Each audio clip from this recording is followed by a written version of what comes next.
اور زیادہ کھل کے نہیں بولیں گے کیونکہ یہ چینل والے بڑے بدماش، بلکہ ان کے لیے کوئی اور جملہ اگر بول دوں تو وہ بھی کم ہے۔ یہ عبداللہ سالم جیسے لوگوں کو جو جیل کے اندر بھیجا گیا اور ان کو ٹارچر کیا گیا، اس کے ذمہ دار یہی چینل والے ہیں۔ السلام علیکم ورحمۃ اللہ وبرکاتہ۔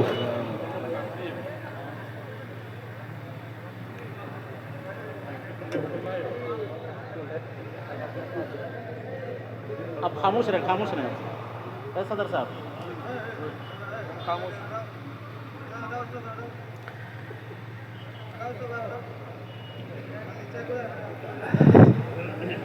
الحمدللہ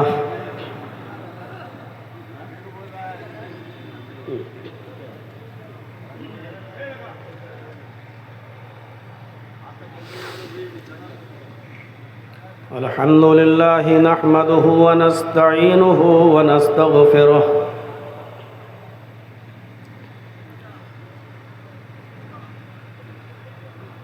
ونعوذ باللہ من شرور انفسنا ومن سیئات اعمالنا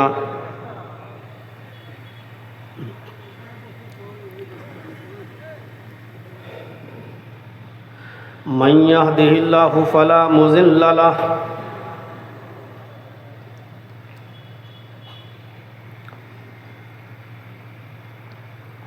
ومن يضلله فلا هادي له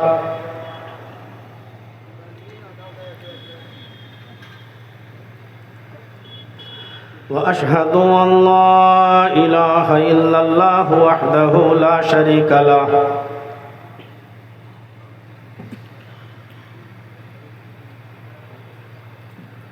وأشهد أن محمدًا عبده ورسوله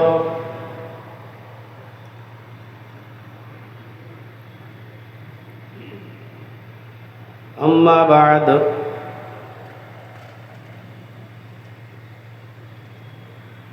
فإن خير الحديث كتاب الله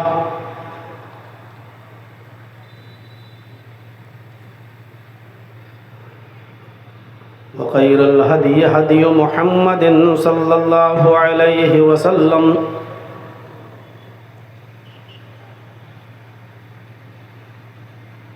وشر الأمور محدثاتها وكل محدثة بدعة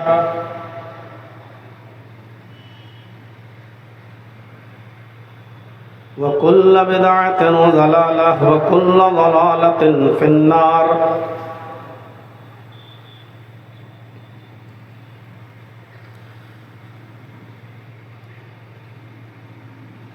أعوذ بالله من الشيطان الرجيم، بسم الله الرحمن الرحيم۔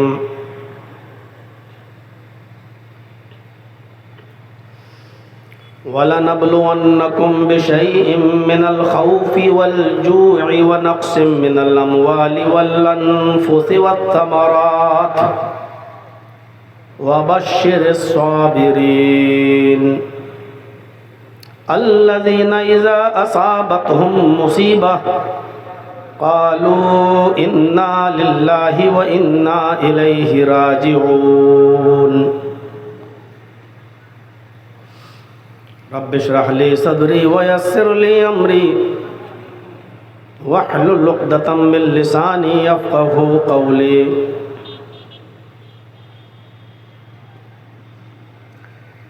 اس عظیم الشان دو روزہ اجلاس کے صدر محترم فضیلت الشیخ معین الحق فیضی حفظہ اللہ اور اس اجلاس کی نظامت کا فریضہ انجام دینے والے فضیلت الشیخ جناب ممتاز صاحب، اسٹیج پر تشریف فرما دیگر معزز اور معقر احباب اور بالخصوص اس اجلاس کی کمیٹی کے ذمہ داران، ممبران، اراکین جنہوں نے بڑی محنت، لگن اور جافشانی کے ساتھ رات و دن ایک کر کے ایک لمبی مدت کے بعد یہ 2 روزہ کانفرنس یا اجلاس کرانے میں ان کو کامیابی ملی، اور بالخصوص ہمارے نثار بھائی جو بیچارے بار بار کال کیے، فون کرتے رہے اور رابطے میں رہے، اور کہیں آس پاس جلسہ ہوا تو تاریخ لینے کے لیے دوڑے، اور ان کے ساتھ ان کے وہ رفقا اور ساتھی جو برابر ان کا ساتھ دیتے رہے، اور بھگیا میں قرب و جوار سے، دور و نزدیک سے، اطراف و اکناف سے تشریف لائے ہوئے ہمارے معزز سامعین حضرات، پردہ نشین اسلامی خواتین، ماں اور بہنوں، قوم و ملت کے لائق بر نوجوانوں اور مستقبل کے ہونہار عزیز بچوں، کل بھی آپ نے یہ خطاب سنا اور آج بھی آپ یہاں بیٹھ کر سن رہے ہیں۔ ہم لوگوں سے زیادہ، بولنے والوں سے زیادہ آپ لوگ مبارکبادی کے مستحق ہیں، کیونکہ آپ کو مغرب کے بعد سے یا عشاء کے بعد سے یہاں برابر بیٹھنا پڑتا ہے، اور مختلف علماء کو آپ نے سنا اور اب تک دل جمعی کے ساتھ بیٹھے۔ حقیقت میں یہ بہت بڑی جو ہے دل گردے کی بات ہے کہ آپ اب تک صبر و سکون کا آپ نے مظاہرہ کیا۔ اللہ تعالیٰ آپ کے بیٹھنے کو قبول فرمائے، اور جو باتیں آپ نے سنی اللہ تعالیٰ ہم سب کو اس پر عمل کی توفیق عطا فرمائے۔ کل بھی تقریباً 1 گھنٹہ 20-25 منٹ کا میرا خطاب ہوا،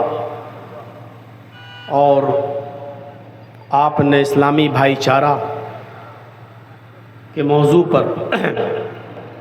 کل کچھ باتیں سنی۔ کل میں تھوڑا زیادہ جوش میں آ گیا، چیخ دیا، چلا دیا، اور یہ بھول گیا کہ آج جمعہ بھی پڑھانا ہے کہیں، اور پھر مزید ایک محنت یہ پڑی کہ تقریباً 1 گھنٹے کا خطبہ میں للمٹیا میں بھی دے کر آ رہا ہوں، جہاں کے کریم صاحب ہیں، انہوں نے جہاں خطبہ رکھا تھا، اور اتنی گرمی تھی اس مسجد کے اندر کہ پسینے سے شرابور، اور خطبہ ختم کرنے کے بعد فوراً مجھے گشی آئی، چکر آئے، اور میں وہاں سے دوڑتا ہوا بھاگا کریم صاحب کے ساتھ ان کے گھر پہ، اور دوپہر کا کھانا وانا کھائے بغیر جہاں اے سی لگا تھا میں اس میں تھوڑی دیر آرام کرنے کے لیے لیٹ گیا، اور صرف ORS پیا جو آتا ہے آج کل اس کو امیونٹی پاور بڑھانے کے لیے، اسی سے کام چلایا، اور پھر آج اس خطاب میں بھی میں آپ کے شامل ہوا، تقریباً 7 بجے یہاں پہنچا، اور پھر آج بھی آپ کے سامنے روبرو ہوں۔ اللہ تعالیٰ جتنی بھی دیر میں بولوں اور آپ یہاں بیٹھ کے سن رہے ہیں، اللہ تعالیٰ ہم کہنے والوں کو بھی اور سننے والوں کو بھی عمل کی پوری توفیق عطا فرمائے۔ آج بھی ایک حساس موضوع ہے۔ قرآن کی جو آیت میں نے آپ کے سامنے تلاوت کی ہے، اسی کی روشنی میں کچھ باتیں مجھے آپ کے سامنے رکھنی ہیں۔ بہت آسان ہے اپنے آپ کو مسلمان کہلوا لینا اور اپنے آپ کو مسلمان سمجھ لینا۔ یہاں جتنے بھی لوگ بیٹھے ہیں، کسی کو بھی اگر کھڑا کر کے پوچھا جائے تو وہ یہی کہے گا کہ ہم مسلمان ہیں، اور اپنے آپ کو وہ مسلمان سمجھ بھی رہا ہوگا۔ کیا صرف سمجھ لینے سے اور کہلوا لینے سے کیا ہم مسلمان ہو جائیں گے؟ یا اسلام لانے کے بعد اور مسلمان ہو جانے کے بعد ہمارے اوپر کچھ ذمہ داریاں بھی عائد ہوتی ہیں؟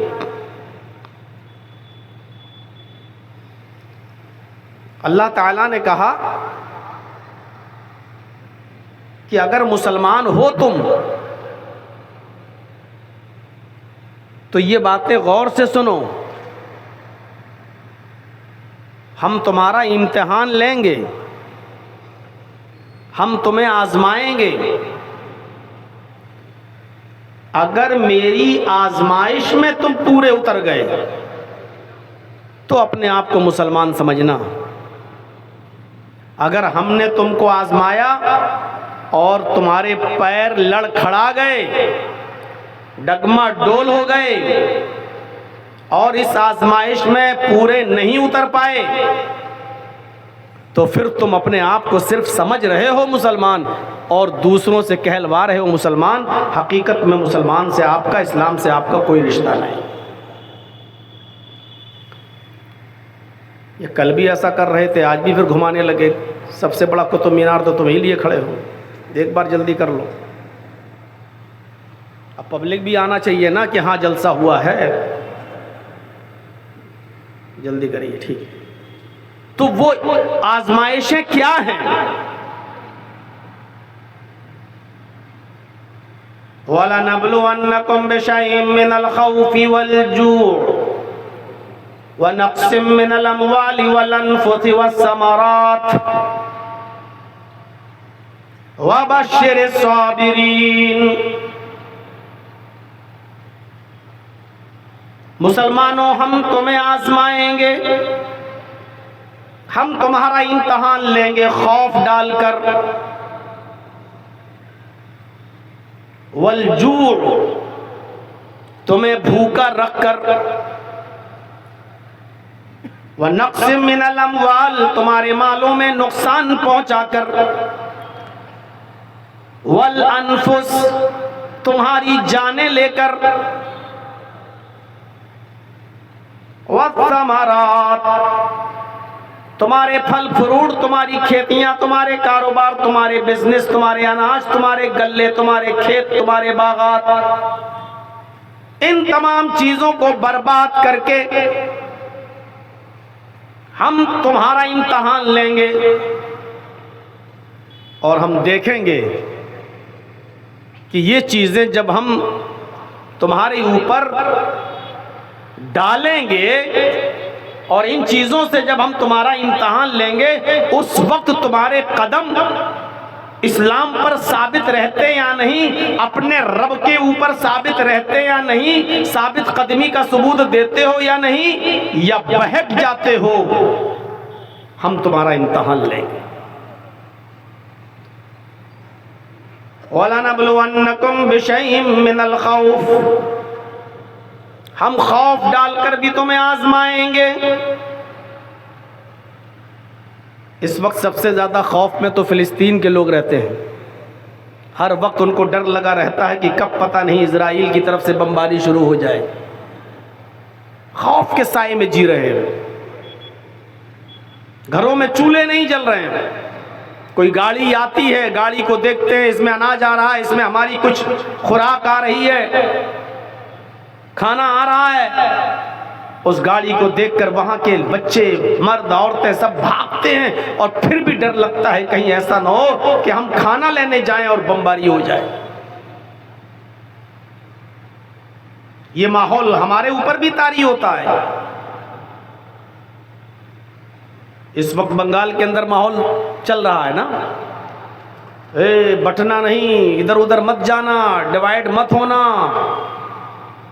اگر یہ سرکار چلی گئی دوسری آ گئی تو ہمارا جینا محال ہو جائے گا، سڑکوں پر نماز پڑھنا محال ہو جائے گا، گوشت کھانا محال ہو جائے گا، یہی سب ماحول ہیں خوف کے۔ وَلَنَبْلُوَنَّكُمْ بِشَيْءٍ مِّنَ الْخَوْفِ، ہم تمہارے اوپر خوف ڈال کر بھی تمہیں آزمائیں گے، ایسا ماحول ہو جائے گا کہ آپ ڈریں گے، لیکن اس ڈر کے ماحول میں آپ اللہ کے بتائے ہوئے راستے پر اور شریعت اسلامی پر چلتے ہیں یا چھوڑ دیتے ہیں۔ کتنے لوگ ایسے ہیں جو دیکھتے ہیں نہیں نہیں نہیں تو اپنا چولا بدل لیتے ہیں اور اسی میں چلے جاتے ہیں۔ ایسا ہے صاحب، جب دوسری سرکار آئے گی تب ہم اس میں آ جائیں گے. ابھی اگر اپنے آپ کو بچانا ہے تو اسی پارٹی میں چلے جاؤ جس کی حکومت چل رہی ہے. اپنے آپ کو بچانا ہے. کیوں؟ کیونکہ ہمیں معلوم ہے کہ ہمارے سارے کاروبار کالے ہیں, ہمارے سارے دھندے غلط ہیں. تو ہمیں اپنے آپ کو بچانا ہے تو ہم اسی پارٹی کو جوائن کر لیتے ہیں, کیونکہ ہمیں معلوم ہے کہ وہی واشنگ مشین ہے. اگر ہم اس میں چلے گئے تو ہمارے سارے پاپ دھل جائیں گے. اشارہ ہو گیا ہے, سمجھنے والے سمجھ گئے. اور زیادہ کھل کے نہیں بولیں گے کیونکہ یہ چینل والے بڑے بدماش, بلکہ ان کے لیے کوئی اور جملہ اگر بول دوں تو وہ بھی کم ہے. یہ عبداللہ سالم جیسے لوگوں کو جو جیل کے اندر بھیجا گیا اور ان کو ٹارچر کیا گیا, اس کے ذمہ دار یہی چینل والے ہیں.